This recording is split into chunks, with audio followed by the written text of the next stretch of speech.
Hello, wild people. Welcome to AK Wild One. Long distance backpacking is as much an art as a science, but it doesn't hurt to keep some solid numbers in mind as you prepare for your long distance adventure. So today, I'm going to share 10 numbers you need to know as a long distance backpacker.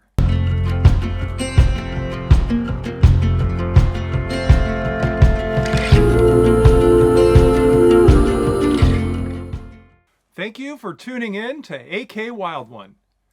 As an amateur carpenter who built most of his own cabin, I quickly discovered that a poor understanding of mathematics was an invitation to disaster.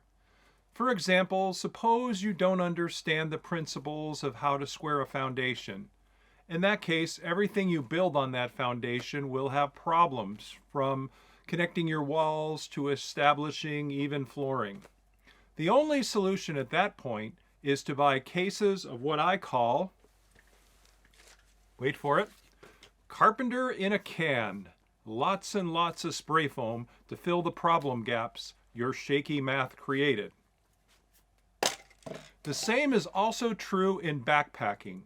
A working knowledge of some basic numbers can help make your backpacking trip much more enjoyable. So let's dive into the numbers. And please stay tuned to the end, because I believe that the last number I share with you is the most important. And that number happens to be 0. Number 1. This is the 1 pound on your feet equals 5 pounds on your back rule. A 1984 Army research study verified this theory. It also may have originated with Sir Edmund Hillary.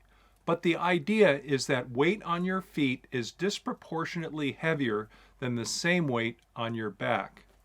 And if you think about it, heavier boots tend to wear you out quicker than if you were to wear light trail runners. Older hikers in particular are torn between hiking long distance in trail runners or moving up to mid-weight hiking boots with more ankle support. Each decision has its own pros and cons, and it basically comes down to which type of footwear your feet perform best in. You kind of have to discover that for yourself. For example, Merrell Moab 3s weigh about 2 pounds 2 ounces for a size 9 shoe.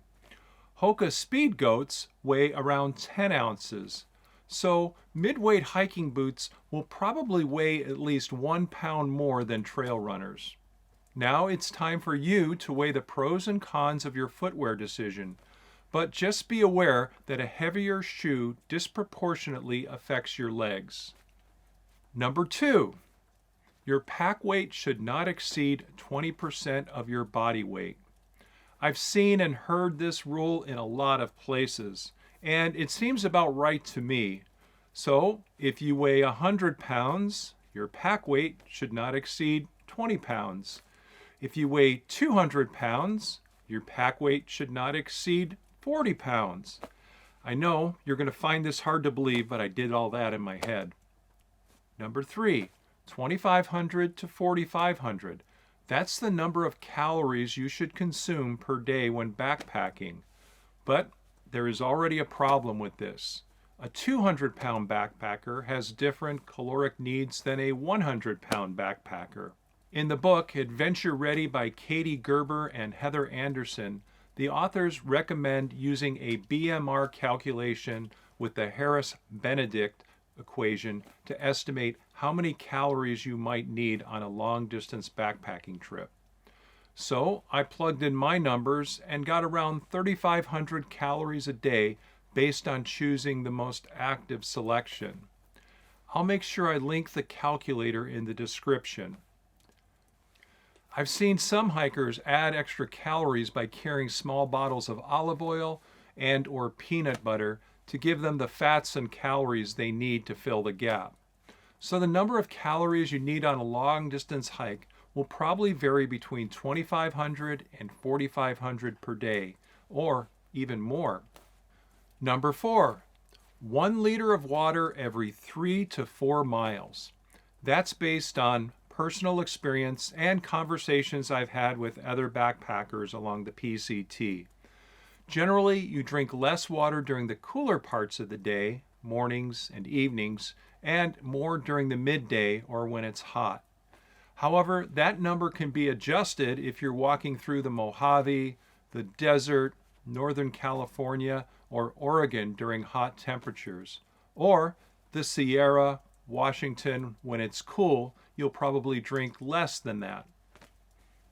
On the PCT, I remember a couple of water carries that exceeded 20 miles. The most I carried was 6 liters of water. Coming out of San Jacinto's on the way toward Cabazon, I remember running low on water, so I filled my CNOC bladder bag with snow and let it melt in the sun. That technique got me through the hot, waterless descent into the desert. Number 5, 7 days. That's about how long your 4-ounce isobutane propane fuel canister will last if you use it twice a day. Now, I know there will be people who can squeeze more fuel days out of a 4-ounce canister than me. On average, I can boil 2.5 liters of water a day, which is enough for Flash and me for breakfast and dinner. How many boils you can get out of a canister depends on how much water you're boiling, the starting temperature of the water, and your altitude. I know there are some folks who can ninja their way into making a 4-ounce fuel canister last 20 days. But if you anticipate needing a new 4-ounce fuel canister every 7 days, you probably can't go too wrong. Here's what I do to cover the gap. I carry 2 4-ounce fuel canisters. If I only carried 1 can, I would probably discard it half full when I came to a store that sold fuel canisters. I think that's kind of wasteful. And it's not unusual to see 100 or so partially filled fuel canisters at a hiker box along the trail.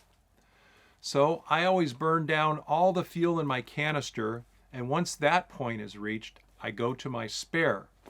And then the next time I have an opportunity to replace the original canister, I do so. Some backpackers level up and carry an 8-ounce fuel canister, which is also a good way to fly. Number 6, 30%. On average, about 30% of hikers drop out during the first 300 miles of the PCT. This is based on anecdotal information from our driver to Campo, who had hiked the trail and been a keen observer of hundreds, if not thousands, of thru hikers. I can't objectively verify this number, but it's a good frame of reference to keep in mind. That was the percentage of people in my van headed to Campo who dropped out during the first 300 miles during my hike in 2022. Many hikers pushing too many miles early on get injured and wind up quitting.